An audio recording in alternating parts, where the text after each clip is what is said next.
Hello vinyl community, this is Randy, back today with another video. I got some records towards the end of May, and so I'm going to show those to you today. I did a video a week or so ago in the How'd That Go series about the song Summertime, and two people suggested a version to me I'd never heard of before by a guy named Billy Stewart. I'd never heard of Billy Stewart before. Bobby Gass and Randall Nelson both suggested that version. I went to Luna Records over the weekend and was looking through the 45s there, and yeah, the very last one I saw towards the end of the box was Summertime by Billy Stewart. So I picked that up. The flip side is I Do Love You. This is on the Chess Blue Chip series. This record came out in 1965. Originally, this is a reissue. I'm not sure exactly the year of the reissue. And yeah, it sounds really cool. So Billy Stewart, I've added that to the Summertime playlist I created. So yeah, check that out if you get a chance. It's on YouTube. And yeah, I got another 7-inch single towards the end of May. And that is by the band Raining Sound. A Little More Time is the name of the song.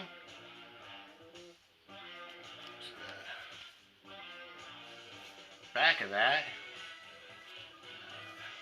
Yeah. I'm not sure how it's supposed to go. I mean, it opens this way. So, yeah, here's what the record looks like. So, Raining Sound is a band. I guess maybe they're based out of Memphis now. Or the guy was originally from Memphis. Then I think he moved to Asheville, North Carolina. Then I think he'd been working also with some people in Brooklyn up there. But either way, Greg Cartwright is the main guy in the band, and he is back with his original bandmates in Memphis for this record. So yeah, the A side is A Little More Time, and Lonely Ghost is the flip side. Really cool label here. I like the script on it, and there's a crown over the end. You know, Raining Sound, so makes sense. It's a great sound. Raining Sound is a garage band, basically.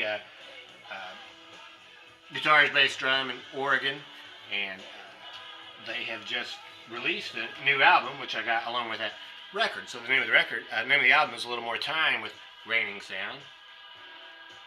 Fantastic cover. So yeah, like I say, he's back to recording with his old bandmates there in Memphis. Greg Cartwright is the main guy. He wrote all of the songs except for one, which is written by Chris Andrews. And yeah, I guess it sounds like garage rock. They're really cool songs and well-written songs. Mostly breakup songs or relationship songs or about a breakup or recovering from a breakup. So fun to listen to. Also came with this cool poster. Cool artwork on that. Yeah, Raining Sound. A Little More Time. And came on this cool colored vinyl. It's like yellow with sort of like some green, little bits of green in there. That cool label, as you can see again. Crown over the end. Yeah, really good record. When I first put this on, it starts out with some organ parts, and it just sounds exactly like Raining Sound, and it's really back to their original sound. I wouldn't say it's a comeback because I liked everything they've ever put out. I like all of it. But this, yeah, sounds really good. Well, I guess it makes sense that it would sound like their first ones because he's back with his original band. So I'll show the record that I got on the day that Happy Hippie the Vinyl Guy and I went shopping in Oak Ridge. I got this record. Some friendly, but I didn't have it unsealed. I'll show it to you there at the beer garden, so I figured I would show it to you again there. It turns out I hadn't really read the fine print. This was a record store day record from 2019. So glad to get that. This is I guess they're like a Britpop band, or yeah, I think that's what you would call them. Indie pop, maybe. That's the inner sleeve for it. And yeah, it's on this very cool clear vinyl. Cool labels on that too, green and red on that side, and red and green on that side. So really great album. I was glad to get this one. I hadn't heard it for the longest time. I had it on, I think I still have it on cassette tape somewhere. Yeah, the clear vinyl, I think looks really cool. It looks really cool when it's spinning on the turntable. It looks like it's, when you're looking down on it, it'll look like, kind of like it's hesitating, or parts of it look like it's going backwards while other parts look like it's going forwards. It's, very cool. Very cool clear vinyl on that one. So, Animal Collective, I guess, is re-releasing some of their earlier albums.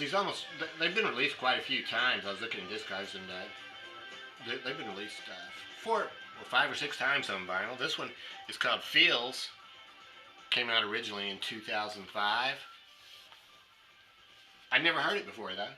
I just picked it up over the weekend. So, Animal Collective.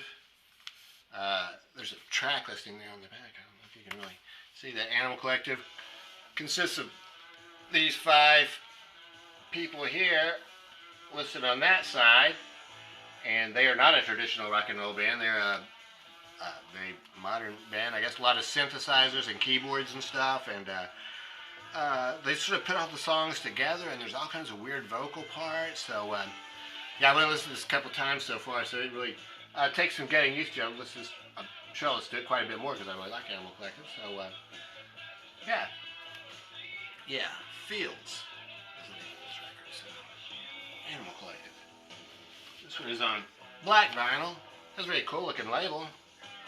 One thing I like about it is there is no writing on any. It's a 2-record set, so 4 sides. There's no writing on any of them. There's no indication of what any of the sides are. So I would like to see them add that information. I picked up this Nina Simone record. Nina Simone, the Coldpick singles. Nina was another person when I did that Summertime video. I sampled one of her version of the song Summertime, but I didn't actually have it. So I saw this at the record store there and picked it up. That song Summertime is on here. These are some singles she recorded for this label, Coldpicks, I think in the late 50s and early 60s. So, yeah, these were recorded as singles, recorded and released as singles. So you can see the labels down there. Sounds really good. This is my first Nina Simone album. One of the great jazz singers. I think she's accompanying herself on piano on quite a few of these. None of these songs really were necessarily that familiar to me, though, besides Summertime. Yeah, I didn't really know these work song. Nat Adderley's Work Song is on here with words, so it's interesting to hear that with words. But yeah, there's the track listing. Sounds really good. I'm glad to have some Nina Simone in the record collection. Stateside Records is what that is on. I guess Stateside is the label that re-released it. It's originally on Coldpicks. Last year in 2020, Joe Lovano released an album called Trio Tapestry. It was Joe Lovano playing mostly tenor sax with Marilyn Crispell on piano and Carmen Castaldi on drums. Now they've released another album, and the name of the album is Garden of Expression. I think maybe they're calling it a band, Trio Tapestry.